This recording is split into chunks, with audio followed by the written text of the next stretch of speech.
Well, thank you everyone for joining us today.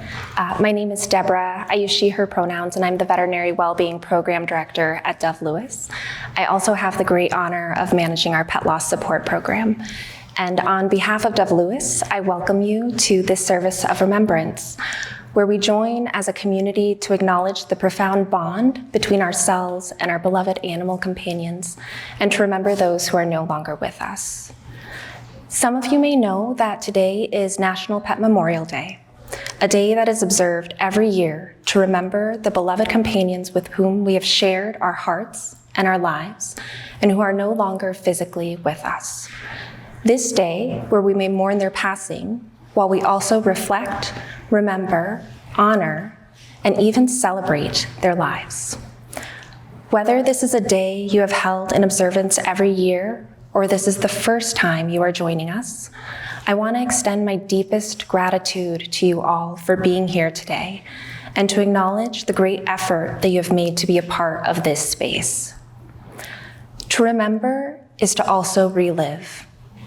As we remember our beloved companion animals, it's only natural that our grief and the myriads of emotions it encompasses will also be present. I welcome you to be here just as you are, with tears, with sadness, with a gentle smile, with anger, with longing, with hope. Grief is a normal, natural, and healthy response to loss.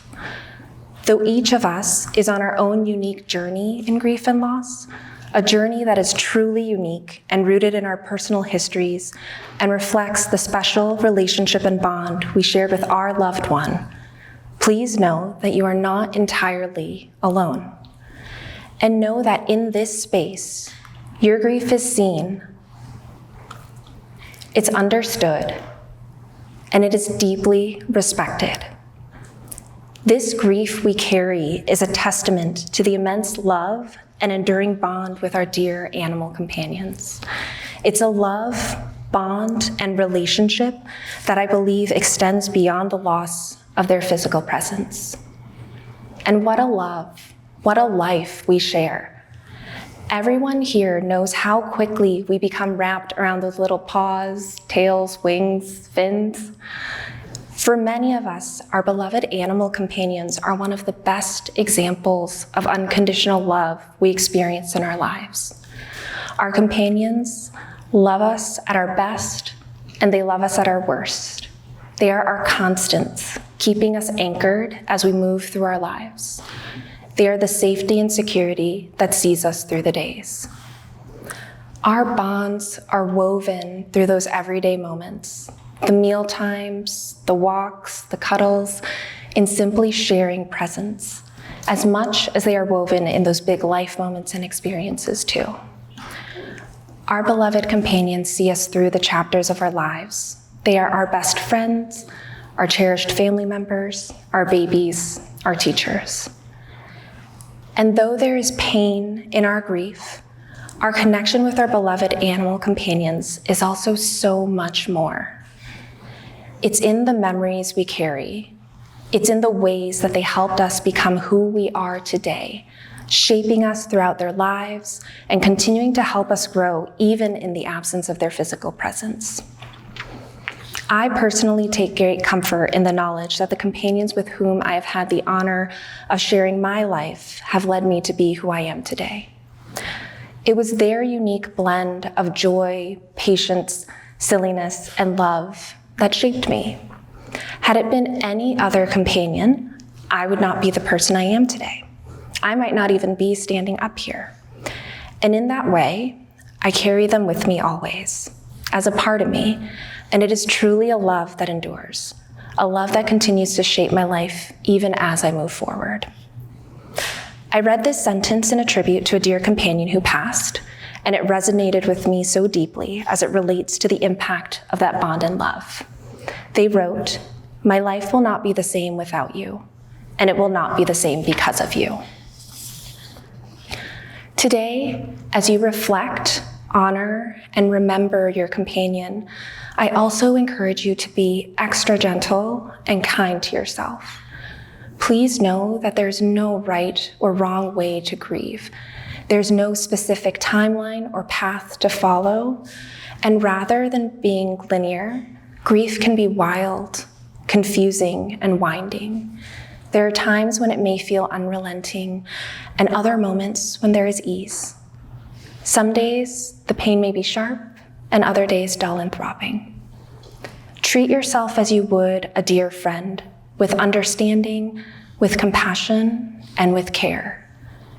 And I know that all of us, with deep understanding in our hearts for this love and for this grief, wish each other peace and comfort as we remember today. I'm always humbled in the presence of everyone who joins us in our pet loss support spaces. You are all truly the most dedicated and loving members to your precious companions. And I know that for all the love and joy your companions brought you, you also gave them so much in return, truly loving and caring for them as they deserved. I truly believe there will come a time when the gift of their life and their love, that gratitude for all that is shared, will help you carry the pain of their loss. I want to read a stanza from a poem I found when I was reflecting on what words to share today. To me, there's a lot of comfort when I see my thoughts, feelings, and hopes reflected in the words of others.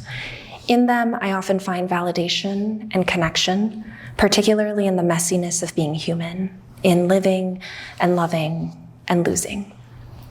So this is from Maya Angelou's When Great Trees Fall. And when great souls die, after a period peace blooms, slowly and always irregularly. Spaces fill with a kind of soothing electric vibration. Our senses, restored, never to be the same, whisper to us, they existed. They existed. We can be and be better, for they existed. I now want to introduce our community speaker for today's service.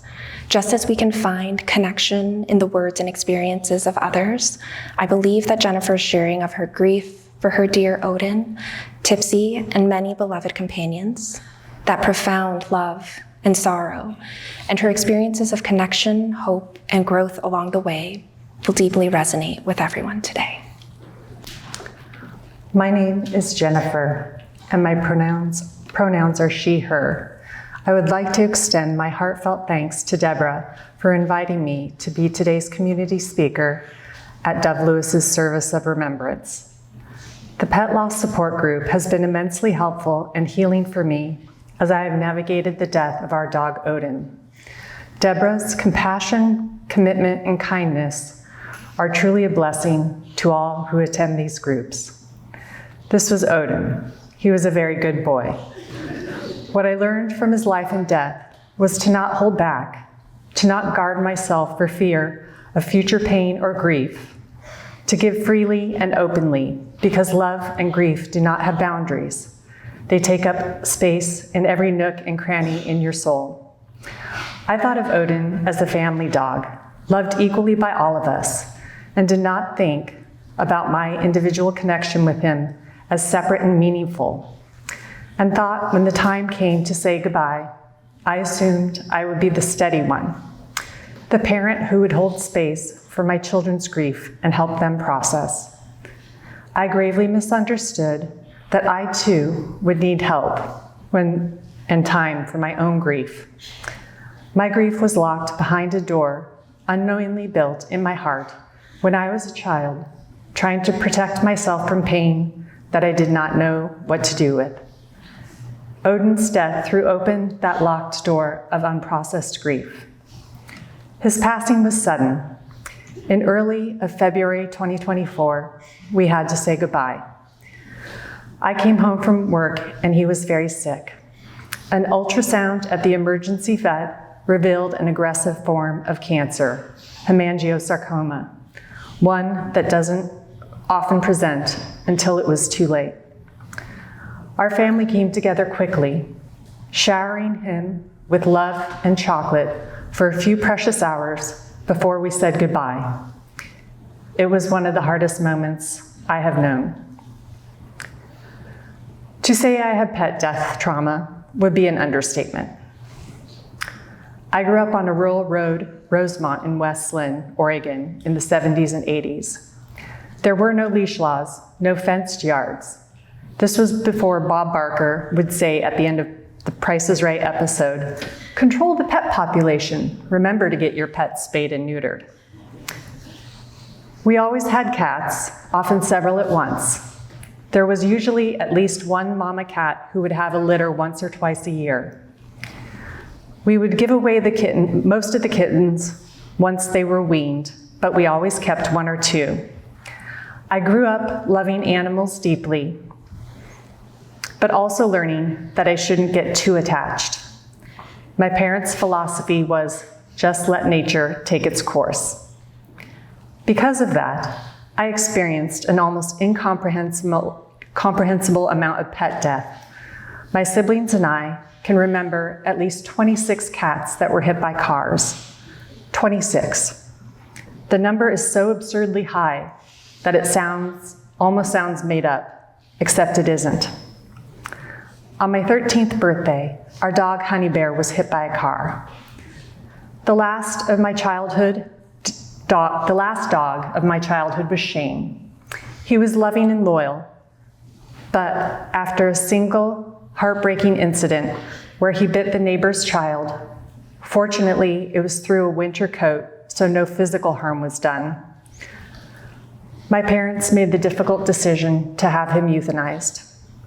I found out via a sympathy card mailed to our house from the vet.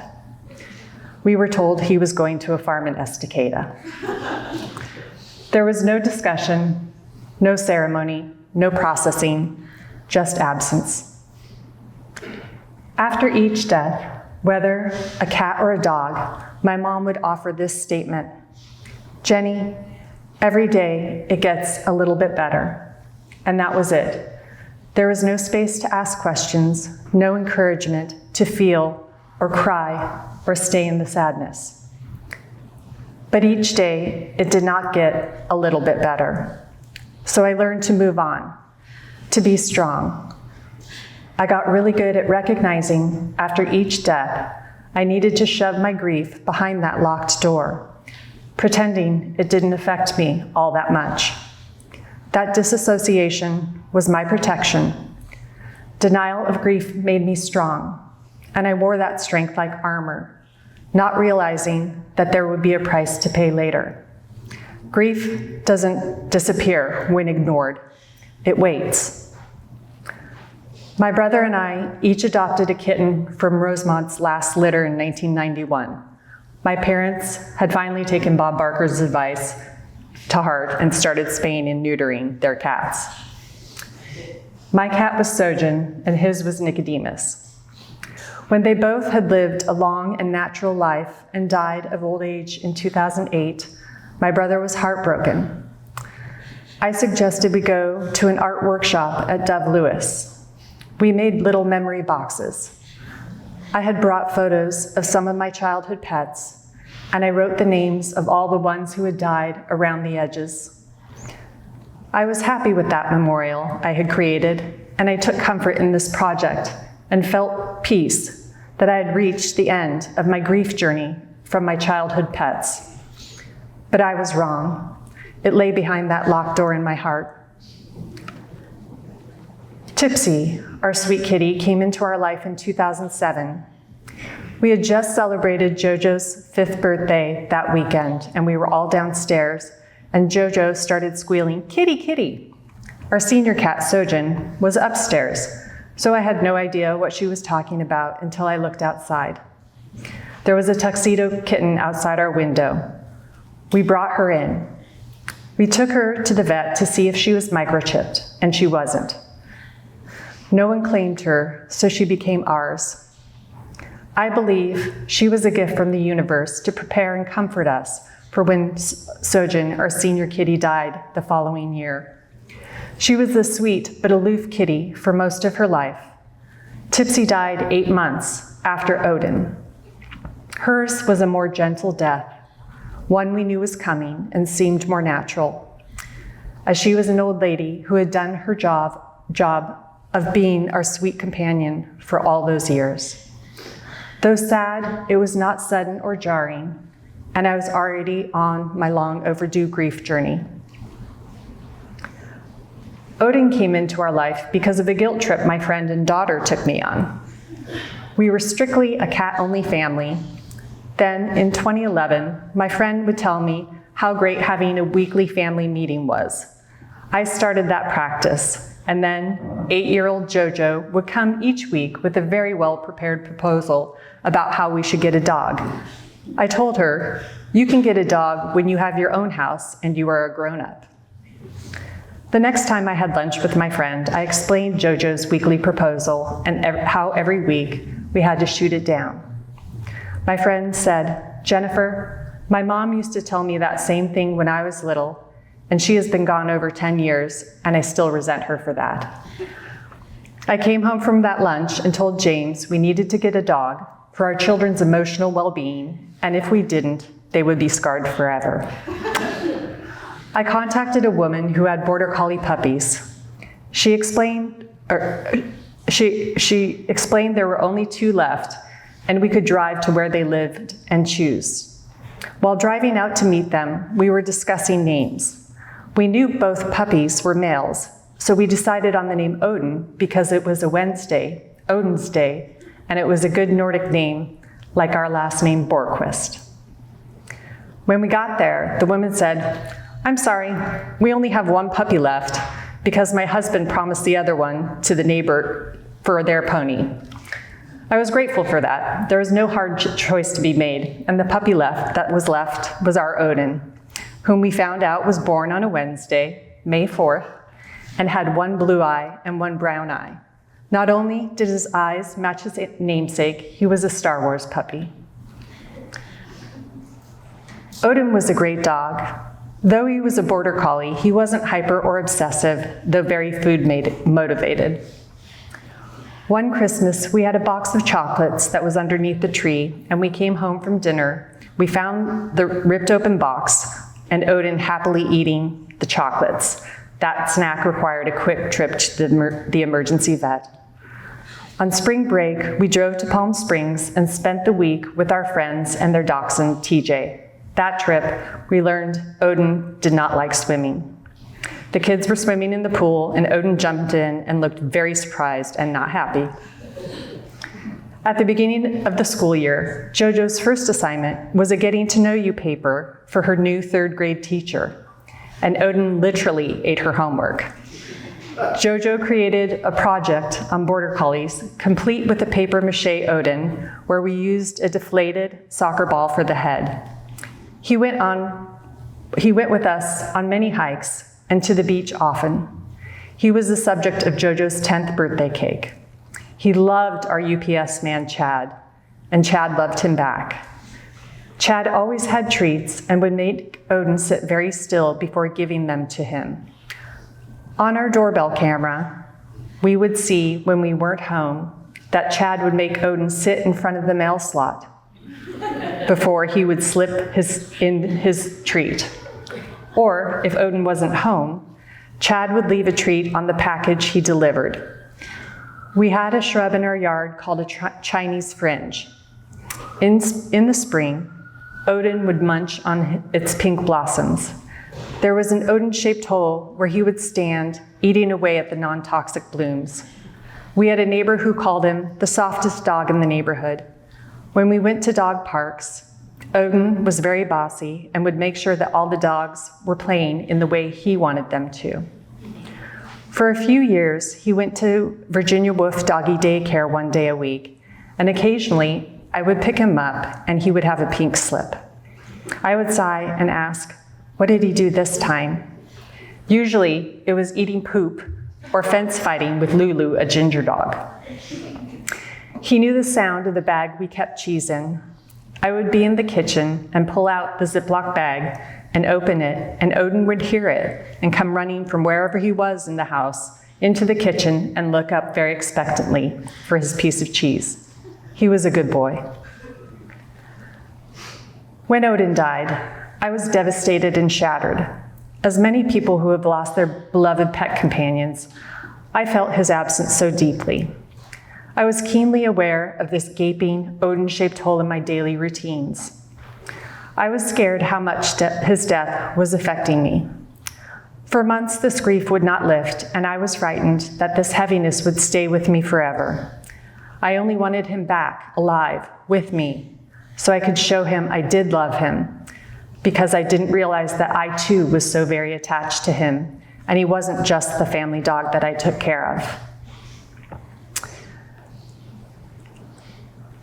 I could not look at pictures of him because it only reminded me that he was gone and how I would never have the chance to pet him or walk him or give him treats again.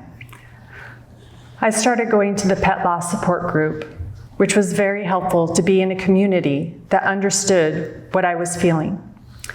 I purchased a pet remembrance journal written by Enid Treisman, the woman who started the pet loss support group. I would read the prompts in the journal, and everyone would make me cry, and I couldn't write in it. I emailed Enid the obituary I had posted on social media a few months after Odin died and explained how stuck I was in my pain and how frightened I was that I would feel this amount of sadness forever, how insurmountable it seemed. She wrote this back: "Thank you for sharing and loving so deeply. You and Odin truly experienced the depth of the human-animal bond. What a darling and handsome pup, sweet and smart. I also understand what a huge absence Odin has left in your home and in your heart. Grief is so deep when you have shared so many life events with them by your sides. Some relationships, like the one you shared with Odin, are a rare and a beautiful gift, and the grief work is harder, and they are worth it. Please know that the level of grief we feel is relative to the depth of love we shared. Deep grief is a reflection of your amazing bond. Think of the pain and sadness of missing him as a tribute to the loving connection you shared. It has been my experience that a love that has brought you so much joy will not leave you permanently wounded. Your sweet Odin is forever a part of you, woven into the fabric of your heart. May his memory be a blessing." I didn't believe her. I thought the pain I was feeling would not ease or lift. For months, I was still slogging through grief. It was always present, and it frightened me. I had not felt this sad, anxious, or depressed, even after my dad had died a few years earlier. William Worden, a psychologist, in his book about grief, said there are 4 tasks of grieving. Task 1, accept the reality of the loss. Task 2, work through your pain and grief. Task 3, adjust to your new environment. And task 4, find enduring connection with your loved one while moving forward in life. I had no option but to accept the reality of Odin's death. Acceptance slapped us in the face without warning. There was no time for denial. It was so sudden. One day he was fine. The next day he was gravely ill, and we had to say goodbye. Working through my pain and grief was and is hard. There were moments when I truly became concerned about my mental health, when I wondered if the support I was receiving through weekly therapy and pet loss support group would be enough. I didn't expect his loss to unearth so much old grief. Adjusting to my new environment was abrupt. No more daily walks, feeding him, giving him medicine. The swift disappearance of these habits was surprisingly the least hard for me. The absence of his presence, not the loss of the routine, struck me most deeply. Finding enduring connection with Odin while moving forward in life is tricky for me. I have never been one to receive messages from departed loved ones, though I am open to it.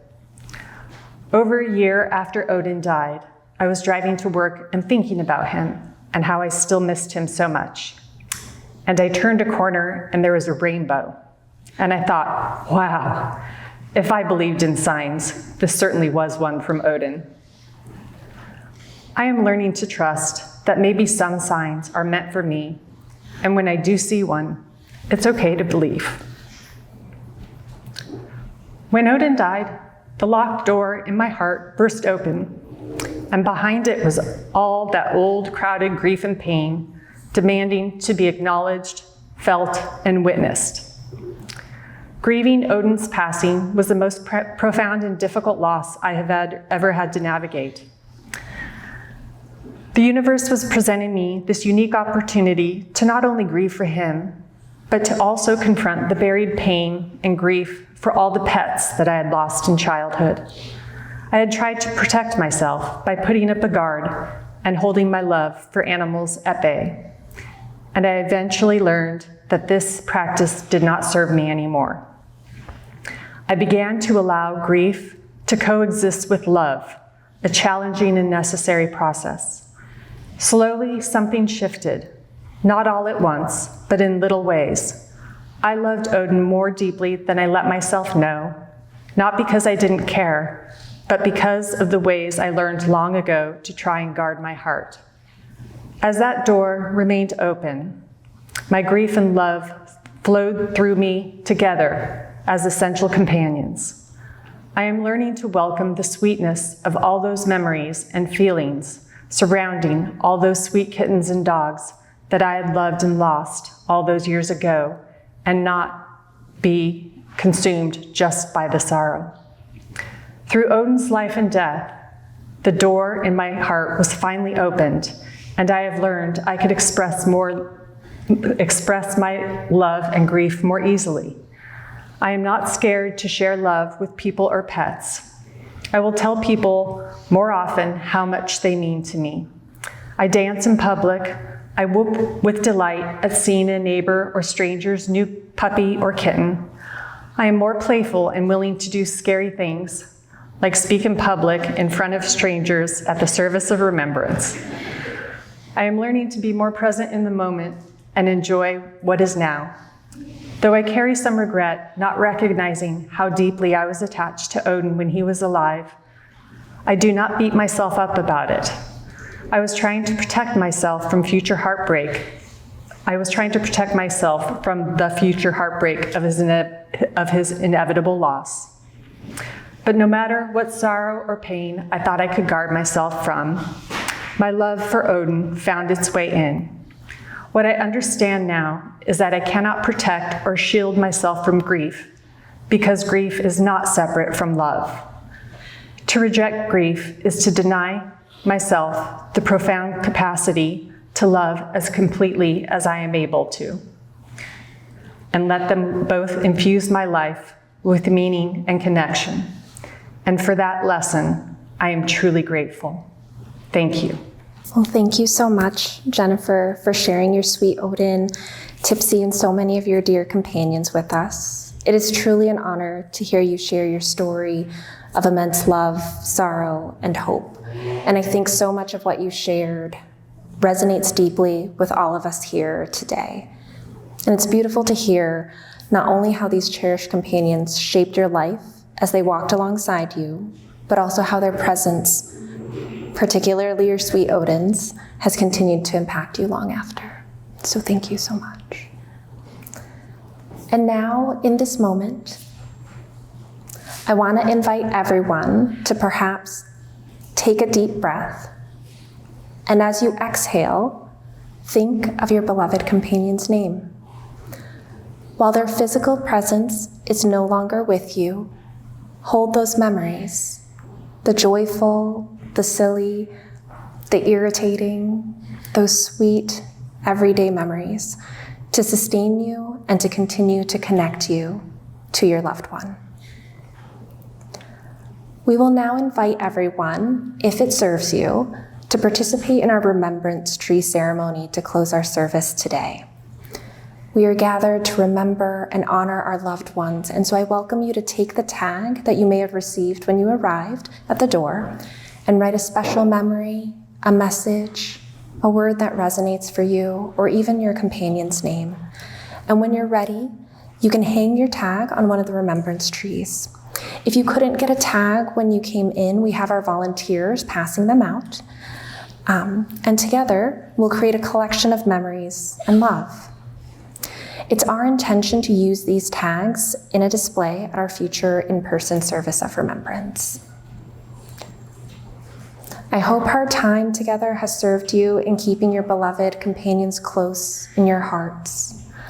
Our service will conclude with the remembrance tree ceremony, and you are welcome to stay in this space for a time to reflect and remember. And you are also welcome to leave if you feel complete with our sharing of words and this closing remembrance tree ceremony.